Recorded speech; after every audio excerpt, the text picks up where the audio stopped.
Muslims are turning to Christ in large numbers across the Middle East, according to the Christian Post. The report says Muslims are turning to Jesus Christ and are viewing Christianity as, quote, the religion of freedom and amid persecution in their country. So I said, who are you that forgives me? And I feel forgiven today. And he said, I am the way, the truth, and the life.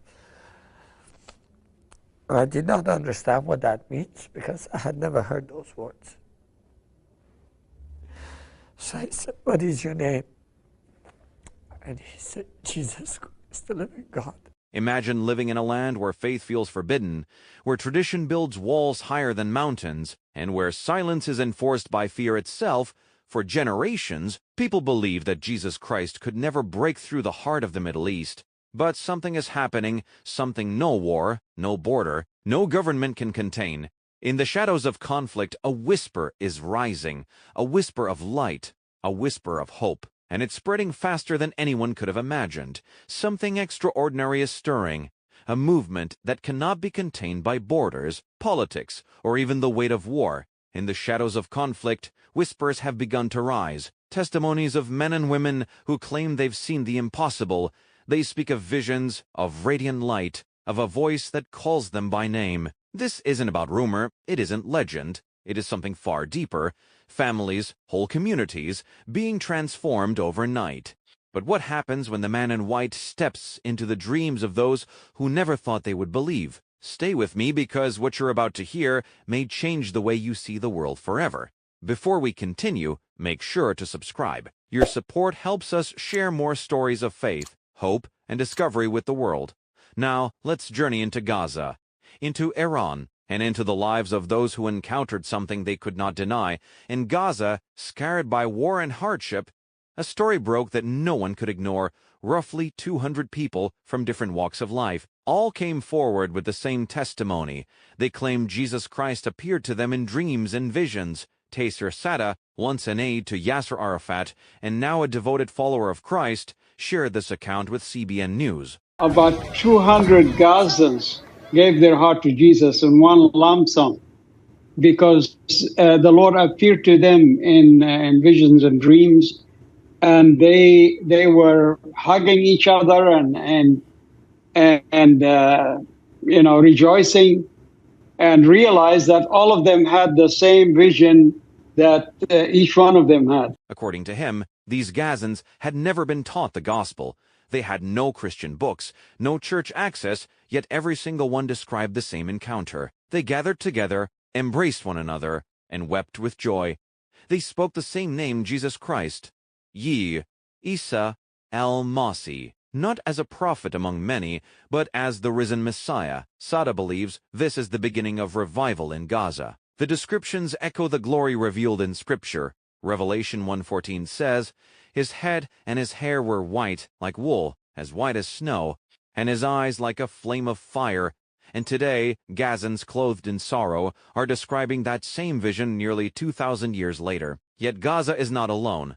Across the border, Aaron's story might be even more dramatic. Iran is now home to what researchers call the fastest-growing underground church in the world, hidden in secret rooms, behind closed doors. Thousands of Iranians are coming to faith in Jesus Christ most after dreams and visions.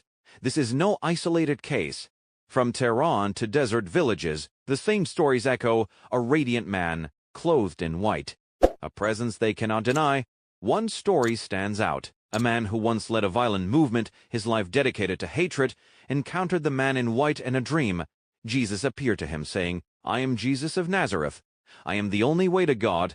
The hardened leader woke trembling. Days passed he could not eat, could not sleep, until finally he fell to his knees and surrendered his life to Christ. In an instant, anger melted into love. Violence gave way to peace. His story mirrors Saul of Tarsus in Acts 9, who once hunted Christians before meeting Jesus on the road to Damascus. A light flashed from heaven, and a voice said, Saul, Saul, why do you persecute me? What happened then is still happening today. In Gaza, in Iran, across the world. What makes these testimonies remarkable is their consistency. Jesus often appears clothed in shining white, the very color that symbolizes holiness in Islam, the same garments worn in prayer and pilgrimage. He meets them in a language they already understand.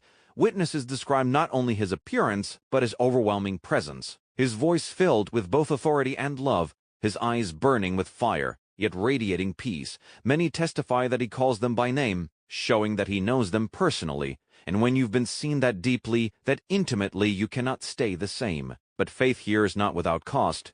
In Gaza, Christians are a tiny minority, only around 1,000.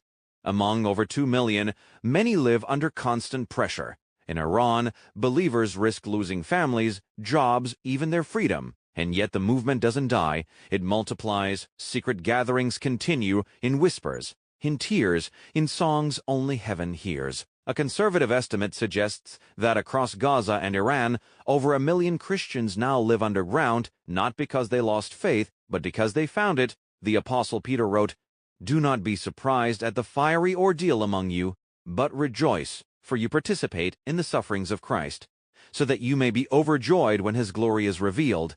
Their trials are real, but so is their joy. And this isn't just Gaza, not just Iran. Reports are pouring in whispers at first, now echoing louder than ever. From the mountains of Afghanistan to the deserts of Arabia, from hidden villages in North Africa to the crowded streets of Europe. Even in places where faith has been silenced, one story keeps surfacing again and again. Muslims, young and old, men and women, entire families are sharing the same encounter, a vision, a dream, a figure clothed in radiant white, the man in white. And they all say the same thing. It was Jesus. This isn't a tale confined to one city or one nation. It's happening everywhere. Imams, once teachers of the Quran, are laying down their titles, stepping into a new life, and becoming pastors. Families who once gathered in fear are now gathering in worship. Communities that lived in silence are now singing with joy, their voices carrying a faith they never thought they would embrace. Why now? Why here? Because history whispers the same truth: the darker the night, the brighter the light. In lands scarred by war, oppression, and silence, something miraculous is breaking through. Jesus is appearing not in stadiums or through sermons, but in the most personal way possible. Visions and dreams. He is showing up face to face, reminding a broken world he is not dead, he is alive. From Gaza's ruins to Iran's hidden churches, he reveals himself not as a distant prophet, but as Isa al-Masih, the Messiah. Fighters lay down weapons, the fearful rise with courage, and joy floods hearts once hopeless. This is not just revival. It feels like the greatest harvest in history. The world is stunned. Heaven rejoices. And the question remains: when the man in white calls your name, will you recognize him?